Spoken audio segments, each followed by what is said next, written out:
Here we go. This is a snowflake-free zone. Cheef report. The Cheef report. The Cheef report. The Cheef. A snowflake-free Cheef zone. report. The Cheef report. The Cheef report. The This is Cheef. a snowflake-free Cheef zone. report. The Cheef report. The Cheef report. The This is Cheef. a snowflake-free Cheef zone. report.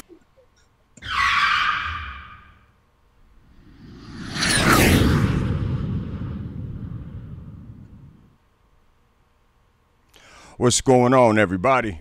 This is your boy James Cheef, and I'm back at you with the Cheef Report.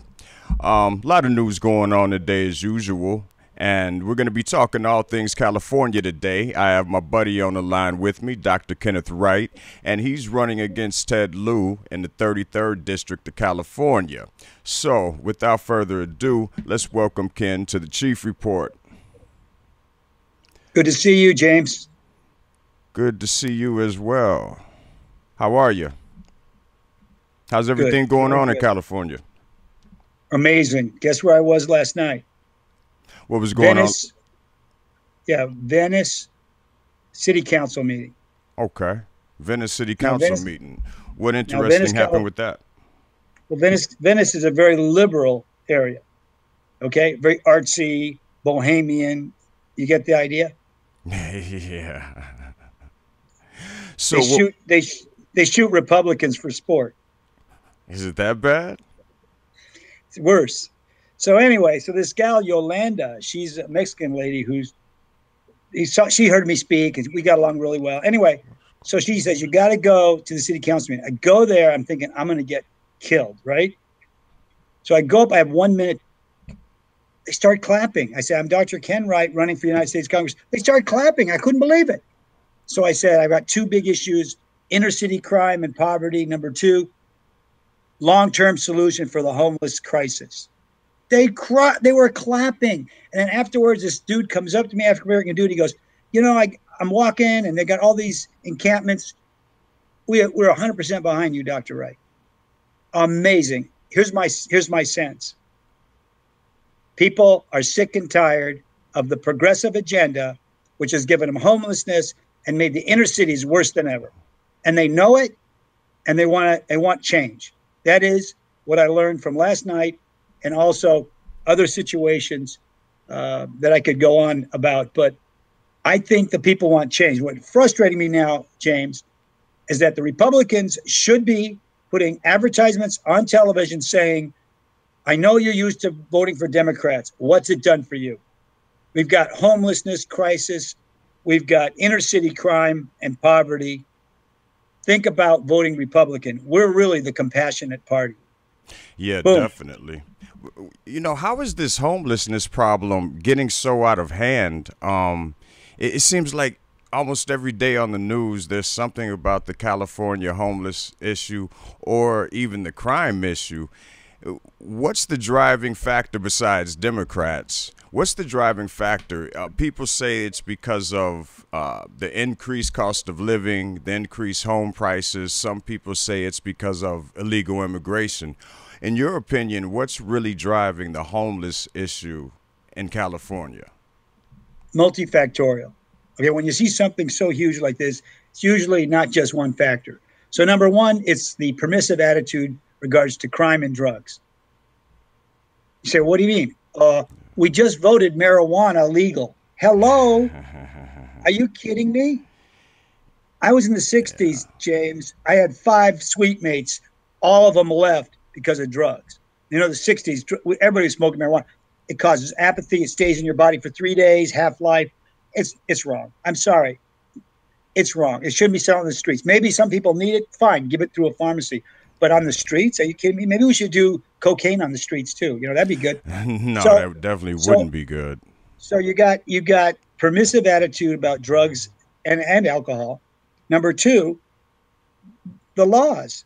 They just passed a law in the assembly or state assembly that if it's a crime with under $900 involved, it's a misdemeanor. It's a ticket.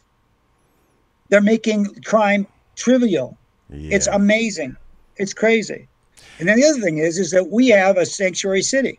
So No. if you're a criminal and you're an illegal alien, they don't deport you. They let you off in Santa Monica.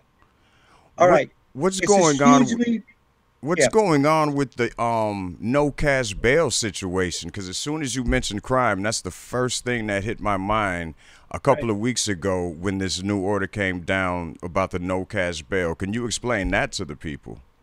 I happen to know a little bit about that because my opponent, Ted Lieu, did a federal law in the 2016 trying to get no money bail. So no money bail basically is you're a criminal, you're arrested, you don't have to post bail, and you can leave on your own recognizance. So guess how many people are going to come back to court if they really were guilty? The other thing is that when you let these people that are arrested out, they intimidate the witnesses. So now you have witness intimidation. Those witnesses aren't going to want to testify. So I've talked to several district attorneys, and they all think this no money bail is absolutely ridiculous, and it's being pushed by the far left leadership. And my opponent, Ted Lieu, he'll do anything the far left says. So they have him proposing these bills, and now it's through the state level. So it's federal and state no money bail. It's absolutely ridiculous. Crime's gonna increase dramatically. So you said that the no money bail is state and on a city level? So it's throughout On the a entire state level, it's state and federal. And federal Ted meaning Lieu is a federal congressman. crime. Federal crimes. Federal crimes committed in California. Federal crimes. Ted Lieu put a bill for that, and then now the state legislature for state laws. So they want to get it both state and federal law. It's crazy. And what's their reasoning for this? As if it's going to make the homeless issue or that it's going to make crime any better in California. What are the people saying? Is there any type of pushback?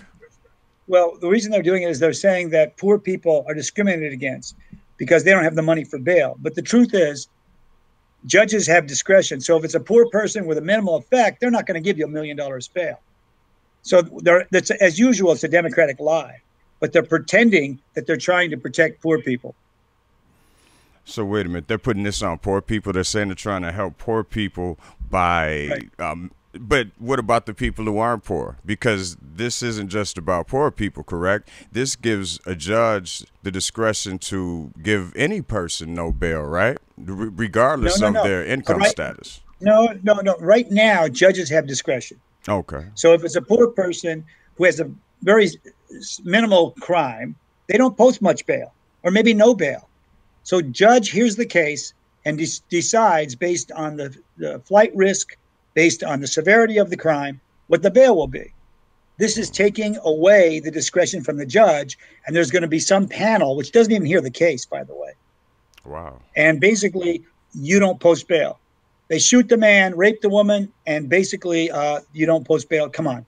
Are you kidding me? What type of pushback is there from the citizens of California? Because, outside of California, we'll hear about the issues such as no money bail and the homelessness issues, but we don't ever hear from the people of California. So is there any type of pushback from the citizens, or is it just, like many people think, oh, there's nothing we can do. They're going to do what they want to do anyway? Well, they're very smart. They've got everybody high on marijuana, so nobody's pushing back. It's a little bit of an exaggeration, but not much. You don't see, you know how they are laid back here in California. They're not doing anything. And by the way, they're not advertising the no money bail deal here. They're keeping it real quiet because at this town hall meeting, several people got up to the mic and said, my house was broken into, my neighbor was broken into, and nothing's being done. So you're right. Crime is off the hook here in SoCal. And finally, James, people are pissed. You should have seen the town hall meeting. They're screaming about the crime. They're screaming about the homelessness. And all of this is coming from far left progressive policies. Yeah, definitely. You were talking about the town hall meeting. I remember some months ago, me and you were just talking. It wasn't an interview, and we were talking about how, like, I think it was San Diego, but some cities in Southern California, they actually have city council meetings where they implement new, regulations and procedures. And we were discussing how the citizens a lot of times aren't even alerted, that they'll alert them at the last minute, but they have these votes in private. And these are bills and, what regulations or whatever that affect the people in those cities, and the city councils are actually having these votes in private. Is that still going on? Well, I mean, it's open forum, but you look around and maybe there's 10 people there. You're right. The people don't know. What they're doing now in Venice is they're doing live streaming. So they're putting it on the internet. Hopefully the people are interested. But it's a good point. I don't think the people know a lot of what's going on. Okay, let's go to Ted Lieu. Has he accepted a challenge to a debate yet? Answer, no. So in Palos Verdes next week, there's a ask the candidates questions. So they got a state run campaign. They're going to have 2 guys there, and then they're going to have another local. I asked them, I'd love to come and have the people ask me questions. Well, we're not going to have you because Ted Lieu can't make it. He's got a scheduling problem, just like last time you had 3 scheduling problems. So I guess he's not going to show up. So if he doesn't show up, what they told me is I could have a table outside so I can sell trinkets or something. Maybe I make a few bucks on the side. So you're going to see me outside. Exactly, a job fair. I'm going to be at the table. That's a lot of respect for run for Congress, don't you think? Yeah, really. I've been talking to people about their points of view on mandatory debates. It's something that I think the people should really be calling for. Incumbents are constantly dodging debates with their challengers. And honestly, I don't see how, people can really make an informed decision on who to vote for and who not to vote for if there's no debates. How do you feel about mandatory debates, and is that something that you think the people will ever see? Well, in general, James, I'm against mandates, and I don't like regulations. I'm more of a libertarian in that regard, but we need to have reform in the process, because these incumbents have so much money because they give favors that the whole thing is weighted to the incumbent. Over 93% of incumbents get reelected. Can you believe it? 93% Wow. or so. Yeah, so I agree with you. Something needs to be done. Maybe what you do is you give both candidates $100,000, or even better than that, is you mandate that Facebook, Twitter, all the radio stations have to give equal time. That's the way it's supposed to be, but unfortunately, we're not getting equal time on any level. You mentioned the word reform, and today on Twitter, I was asking people, well, not even asking, I was saying, yeah, I truly do understand the necessity for the border wall. I want the border wall. But Sure. I'm not hearing anything about immigration reform. Some polls even say that immigration is the #1 issue on voters' minds this year. It seems to go from illegal immigration or health care. So right now we're going to go with illegal immigration, or just immigration, period. But how do you feel about immigration reform seeming as if it's not even on the table? The only thing we hear about immigration is the wall, the wall, the wall. But there is no talk about reforming the immigration system. How do you feel about that? And what do you think needs to be done? Because I know illegal immigration is really hurting California. Did you hear the Democrats' new proposal? No, what's that? What They're going to do a swim race. The fastest swimmer can swim across the Rio Grande.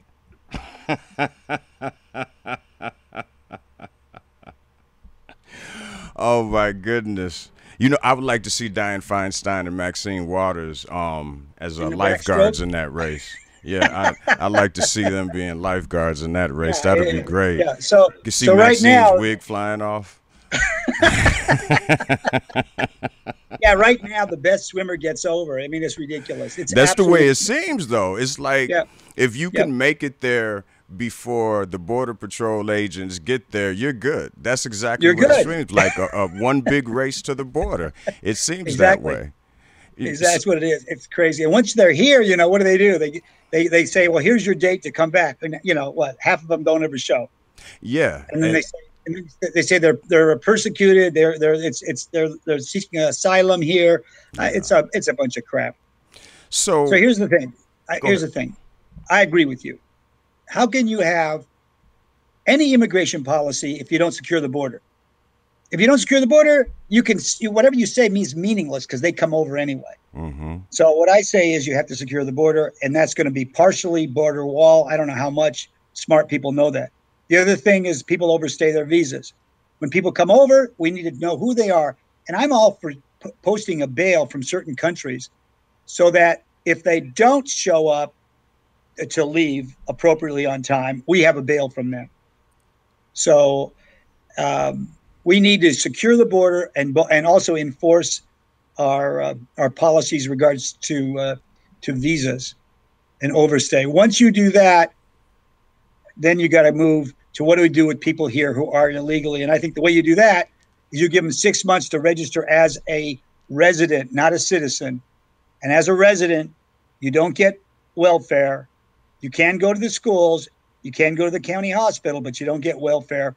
And if you want a citizenship, you get in line behind all the other people that are already in line. No cutting the line. Now, if you're a criminal, out and you don't come back. But Kate Steinle, the guy that killed Kate Steinle, he was deported 5 times. No wall. If there's no border security, deporting him is worthless. They just come right back. Yeah, you're right about that. Now, as you see on the bottom of the screen, how do you think illegal immigration will affect the midterms in California? Do you think it will be an issue? Because, again, outside of California, we were hearing about the illegals being able to register to vote. And then I think it was last week they came up with some number, thousands of illegals that they found out were registered to vote, supposedly unintentionally. Does it concern you when it comes to the illegal vote, considering that you are a candidate running against a Democrat? Yeah, it concerns me. I think it was Mark Mosher. He's running for Secretary of State, good guy. And he said that there's over 140% registered voters in LA County, which means that you got a lot of people that aren't citizens who are registered voters. That's got to stop. And that's at the Secretary of State level. So we need to have a strong Secretary of State that's going to enforce our voting. It's going to purge our voting registration rolls, which are now completely worthless. We did some phone calls off the registrar from LA County. 80% of them were wrong. The phone numbers were wrong. They weren't the right people. It's a mess. I'm telling you, the voter registration is an absolute mess. And I'm sure there's no intention by the nice Democrats. I'm sure they didn't mean to weight the voting so much against Republicans. I'm sure it was an accident. I mean, it's just amazing that over 100% of the California population is registered to vote, and Right. yet and still you have people saying, "Oh no, that voter fraud, that's a lie. It doesn't happen." And typical math, basic math Right. tells you that you can't have more than 100% of the population registered to vote, and Right. and there not be something wrong going on. Right. There's something more wrong than math. Now, Yeah. while we're talking about voting, yesterday the subject of the jungle primary in California came up, and I'm starting to see that people still don't understand the jungle primary. Some aren't even aware that it exists, and even more troubling, some people didn't even realize that Feinstein is running against a Democrat. So Yeah. can you explain to the people what the jungle primary is, why people feel it's needed, and how do you think that's going to affect the midterms this year? Well, the way it is in California is that they sort of take all comers. If you can get your signatures and you put your money in, you're on the ballot for the primary. And so it's a jungle because anybody can go in, and you could have 5 Democrats, you could have 3 independents, whatever. So what happens is you get several Republicans, they split the Republican vote, and then you have a couple Democrats So they're only splitting two ways, and you got maybe 3 or 4 Republicans. So the Democrats win, and you have 2 Democrats. So the top 2 vote getters goes to the general election. So it doesn't matter if it's 2 Democrats or 2 Republicans or 2 Green Party. The top 2 vote getters go to the general election. But what gets people is that if you have multiple candidates of the same party, they split the vote. And so sometimes I've heard the Democrats will actually run several Republicans just to split the vote. You know, I can believe that because I thought Erica Cruz was in pretty good position to compete against Feinstein for that Senate seat. And by the time the midterm came around, I looked at the list, and I think there were almost 40 people running in that race. And it came out exactly like you said. The Republican ticket was split, and now we have Feinstein running against another Democrat. And I don't even know what to say. I mean, every day we hear things about California. And yeah, they're all true. By the way, James, they're all true.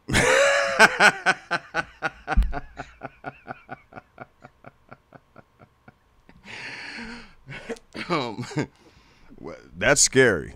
Excuse me, James. Let me get my joint over here. I'll be right back with you. No, I don't smoke marijuana. Well, I do have a Nicaraguan cigar if you want, and it's cigar tobacco. I smoked the Cuban already, but I tell you what, those things are good. I got to admit. They are, man. Just take it easy. They're not good for you. Yeah, you know, on the weekend I might, do a stogie. But that's about the only thing President Obama did for me was getting the for real. I mean, now I can get Cuban cigars for about $20, you know. There's something. Hey, well, you're my brother. No doubt. You know, James, you're my brother. Your name's right. My name's right. Exactly. So I don't want you getting too much, tobacco and tar, and just do it occasionally. Right. It's a weekend thing. A good Cuban and some cognac just to take off. I mean, doing this new stuff, it's hectic by Friday. So, you're right. Takes the edge off. Yeah, I got a hip flask right here. I'm going to take a swig in about a minute.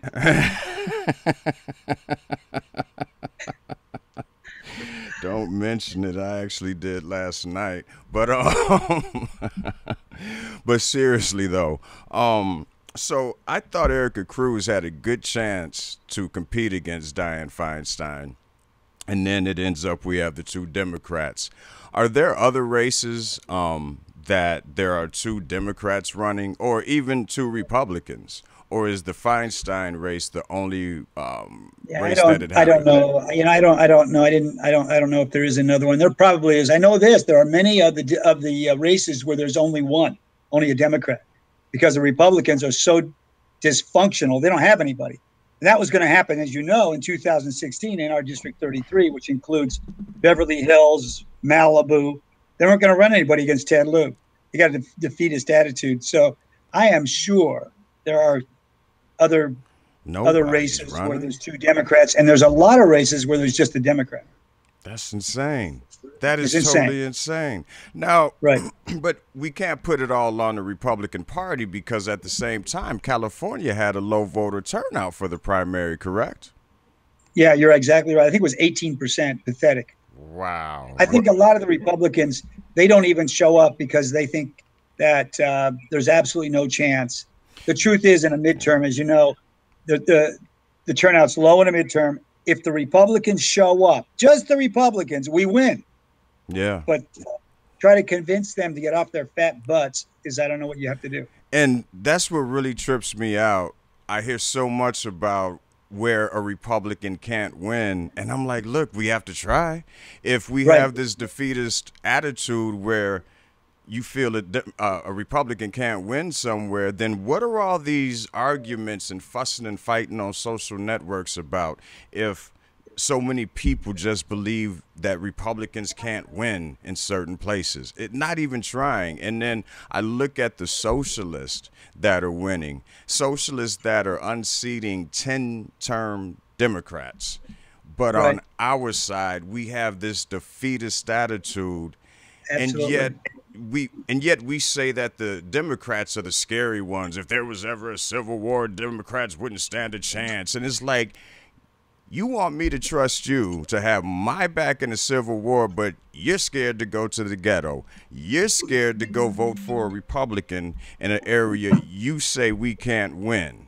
Where does this defeatist attitude come from? Is it a lack of faith in politics? Is it just, like you said, people just take for granted? What's going on, and what can we do to amp up the Republican base and get them to start voting during primaries? Because if we lose this midterm, I mean, hey, we're pretty much screwed for a while.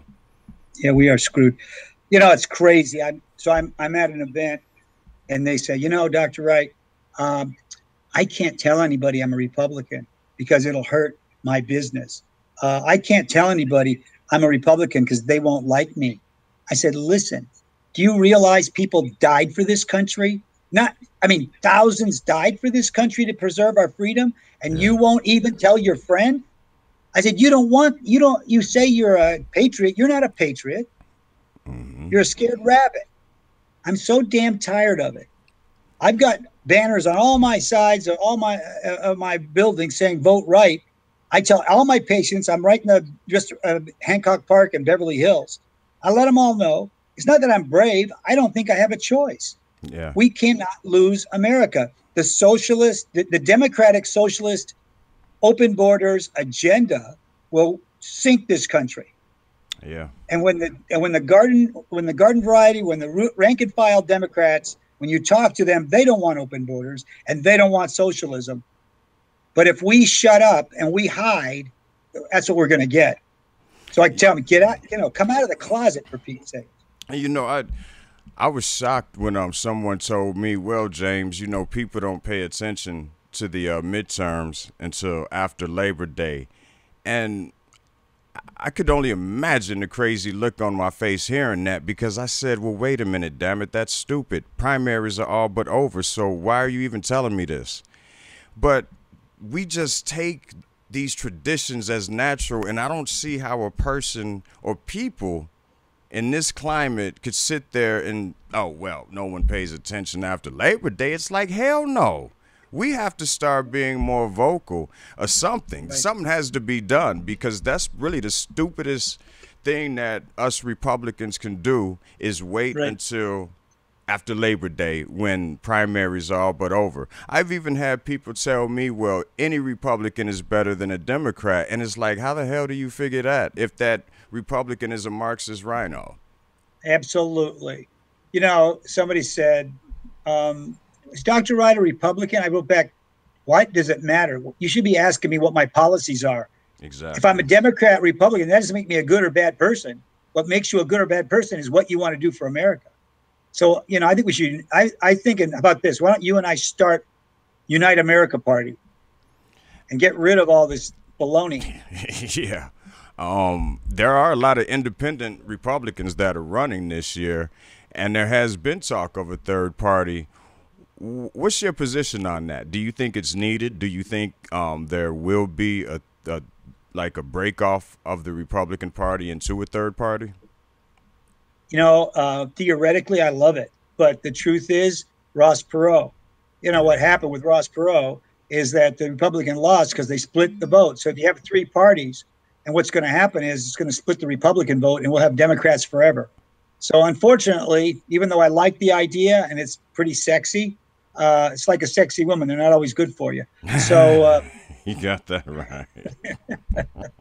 So, it's a song like make a ugly woman your wife. That song. There's a lot of truth to that. So even though the Republican Party to me is a little ugly, I think we got to just, we got to put on some makeup and we got to remake it. So I think we should remake the Republican Party rather than the third party. Yeah. But it kind of goes against my gut. My gut is I'd love to see a third party kick the butt of both parties, but the truth is that's going to be a tough nut to crack. Yeah, it's interesting that you said you get people asking you, are you a Democrat or Republican? And I love your answer. It shouldn't matter. You should be concerned with my policies. Do you think people are more concerned with what party a person is running from because of the political divisive climate that we're in right now? Or do you think that it's a case of no one talks about policies? Well, the incumbents don't talk about policies, so people aren't used to hearing about policies. Exactly. Yeah. Yeah, you'll never hear the incumbents say what they do because they don't want to alienate one group, so they just don't say anything. That's what they typically do. They don't want to give their policy because they don't want to alienate anybody. So what most of the exactly, I agree with you, James. And so what most people do is they just go down. If they're a Democrat, they vote Democrat. They don't even know the names. Yeah. Most people don't know who Ted Lieu is, so they just go Democrat, go Republican. That's why I think the GOP has an opportunity here. Don't advertise Dr. Wright for Congress. You say, I know you're used to voting Democratic, but what's that done for us? Homelessness, crime, and now they want to raise your taxes again. Time to consider a Republican. Vote for the compassionate Republican. Vote Republican in November. And have a big actor do that. Somebody that people respect. And that's, if the GOP did that, we would turn around California. Does it bother you that America has become a nation that needs celebrity leverage for them to buy into anything nowadays, whether it's a candidate, whether it's a position to take? Because me personally, I guess as being a musician, I just don't like the fact that celebrities are so heavily leaned on when it comes to the American people making decisions about this country and even their own state, cities, and towns. What do you think about that? I think we have to get out of this era that we follow the celebrity.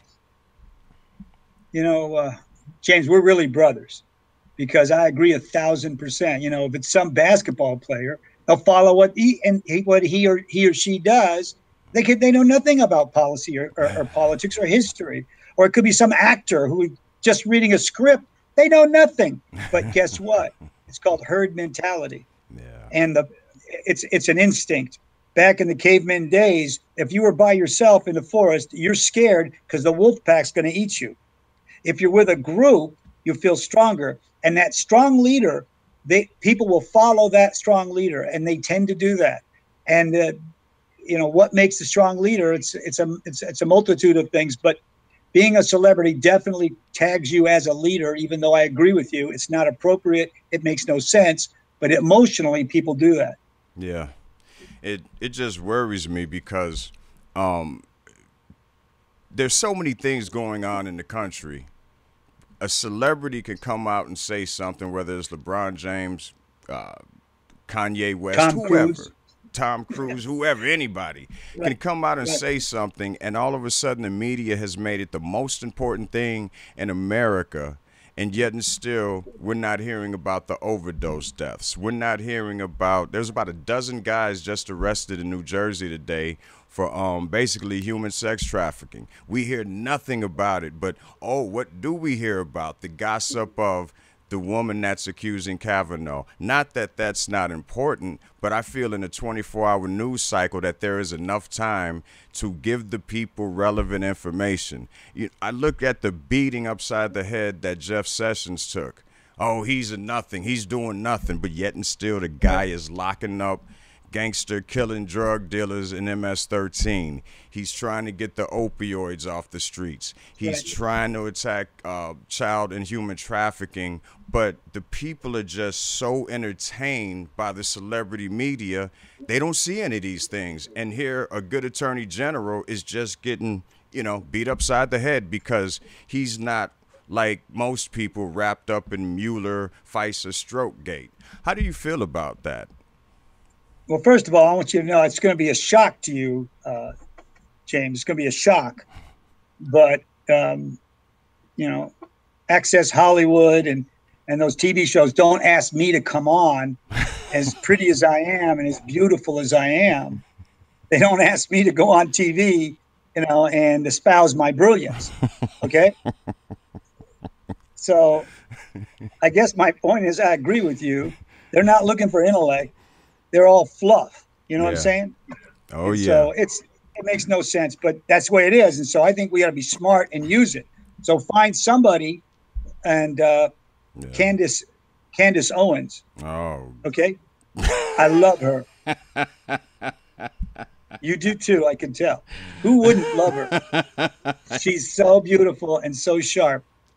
I said beautiful. She's beautiful and sharp, amazing. She's the type of person that we should have on that ad to the Democrats, to the rank and file Democrats. Hey, come with us, walk away.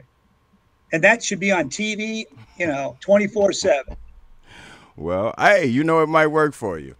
It might work Not for you. For us, not for me, for us. Well, you know what?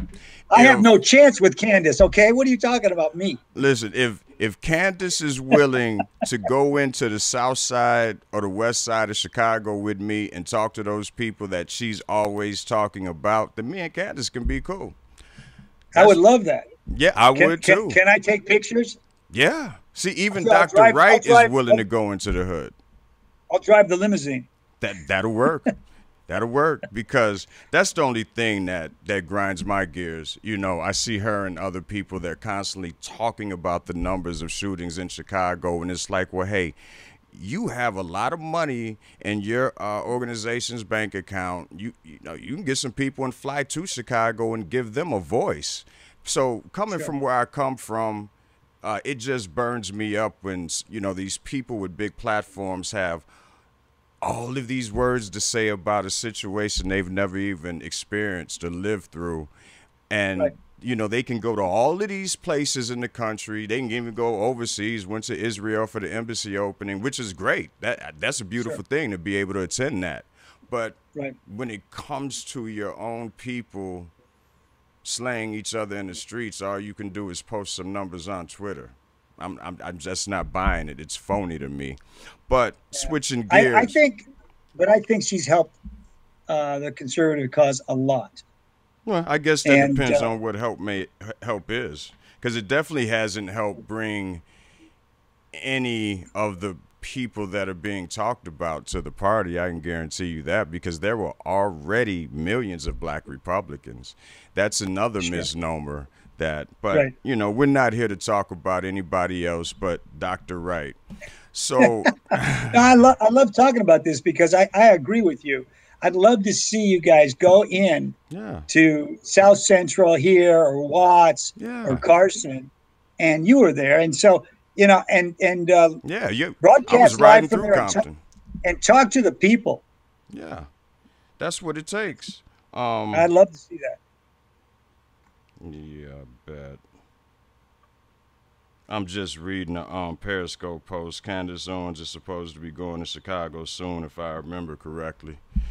Yeah. Anyway, now you're a pediatric eye surgeon, and you were showing me that's impressive. I mean, Dr. Wright, he's written, what was it, like 20 or 30 textbooks over there that you've written? I don't know, not 20, but I write most of the textbooks in my field. Yes. Wow. Oh, look, all modest. But no, you're a smart guy. You should be proud of that. Now, I have some people that have been wanting me to talk about the opioid issue, but not from the standpoint of heroin and fentanyl, but from the standpoint of pain patients that really need these meds and can't get them because of how they've been overprescribed and how they've been abused on the street level. Do you think that those people can see any type of help in their situation to get the medications they need? Or what are we going to do about that? As a medical doctor yourself, how do you feel about what's going on with the prescription pills, the opioids, and the fact that people can't get the medications they need because some pain clinics were overprescribing? Well, let me give you a historical. Back in the 70s and 80s, late 80s, I'm sorry, let me go back. In the 60s, 70s, it was doctors don't prescribe narcotics. You'd have to be in excruciating pain before they give you a narcotic. Then in the 80s, one of the congressmen's or the assemblyman's child died of a painful death. And they passed a law in California, it's gone through other states, that we actually have to take pain management courses. And they encouraged us to give lots of narcotics to open the floodgates. Wow. And so we did that through the 90s. And now we see the result. And I think a lot of the doctors made money on it because you cannot do refills. So the patient has to come back for a prescription. So they charge for the visit, which takes 30 seconds to sign, or even less, 10 seconds to sign the prescription. And so a lot of people abused it. So now we're rolling it back. And you're right. The pendulum is swinging the other way. And now we have people who need narcotic drugs and aren't getting them. So this is not a new problem. I saw this happen in the 80s and then 90s. And now we're seeing doctors who are pulling back because they're afraid they're going to get tagged for overprescribing. Yeah, I mean, what can what can the medical community do? Should this be something that's on the federal government to fix, or can the medical community, the same way that they created the problem, fix the problem, but without hurting people that are already in pain? It's a great point. I think it should come from the state and local medical associations, number one. And number two, we need better tracking of who's prescribing the drugs and how much. So if you're prescribing narcotics every day, we should do a site visit and figure out and look at the charts. Why are you prescribing? And then we can identify it. So yeah, we need to do it from, I agree with you 1,000%. I think it's got to come from the medical community itself to police itself, but then also oversee, and then with the feds, and they can track who's prescribing the drugs. And then if it's not going to be that many, then you can site visit those few that have a high traffic of narcotic prescriptions. Okay, I'm also hearing a lot about bootleg prescription medications coming from China. How big of a problem is that actually in the United States? Yeah, I've heard that peripherally. I don't know, James, too much about how big that is and if the drugs are safe or not. I honestly don't know, but I think that's something I should look into. But in my area, my practice, I don't see as impact, but it could be something that's bigger and getting bigger. Okay, so what's your biggest issue with what's going on in California policy-wise, and what does Dr. Wright have as far as plans to change that issue should you win the election over Ted Lieu? I think homelessness is out of control. And what I want to do is a pilot program funded by the federal government to take Fort Ord, which is Monterey, up north from here, and make that into a township for people who can't make it in normal society. Many of the homeless, 1/3 of them, have real mental issues, and they're probably never going to be able to hold down a job. So the township will afford them a place to be safe, secure. We can give them jobs on the township, and that's the way to go. But to have housing right next to somebody who's working 2 jobs for that house, and then they're going to have homeless people right next to them, that's not right. So the biggest thing for me is to long-term solution of the homeless issue. And it's not going to work. It's not going to work by doing more shelters, because we're just going to get more homeless. We need to have a township where they can go and be treated and hopefully reinstated into society. But if they can't be, then they have a place to stay, which is safe. Right now, people with mental illness are on the streets, and the street should not be an option. That's crazy. Yeah, no doubt. Like I said, I had never seen anything like it when I was in LA a few years ago. You know, downtown, hustle and bustle with all of the, people working and getting from A to B. And then when the sun goes down, we roll back through there, and it was tent city. I couldn't believe it. I've never seen anything like that in my life. So I hope you guys get it together. But I don't know. There's a chrome bust of who is that? Lenin, right on 4th and La Brea in Los Angeles. And I mean, where were you guys when the commies came marching to town, man? Yeah, well, it's amazing. You cannot enforce the vagrancy laws because the Ninth Circuit Court said you cannot do it because there's no place for them to go. So you need to provide a huge facility, the township in Monterey. So now there's a place to go, and for the first time, we can enforce vagrancy laws. I don't mean to laugh, but While you were saying that, I was just hearing President Trump say we don't need new laws. We just have to enforce the ones that are on the books. There you go. There you go. You know what? That's exactly. We need more laws that we need a hole in our head. Right. Yeah. Oh my goodness, man. We got to have you back on soon. It took a long time to get you back on the air. I know we both kept missing each other, and then I had the video thing I'm finally getting used to, but we definitely got to get you back on soon and make it a regular basis, especially getting close to November. I want to make sure I got you covered. I got your back when that October surprise comes, because I don't know if it's going to come from the Communocrats or the Republicans, but as always, there's going to be an October surprise. Well, we're going after it. We're going after it, James. All right, I appreciate your time, Dr. Kenneth Wright. Again, let's get you back in here as soon as possible. And everyone be sure to catch me on the Wayne Dupree Show at 6 Central. And I should be on tonight at 8 Central, back right here with Ronald Payne, who's running for Texas State Representative, District 120 in Texas, San Antonio area.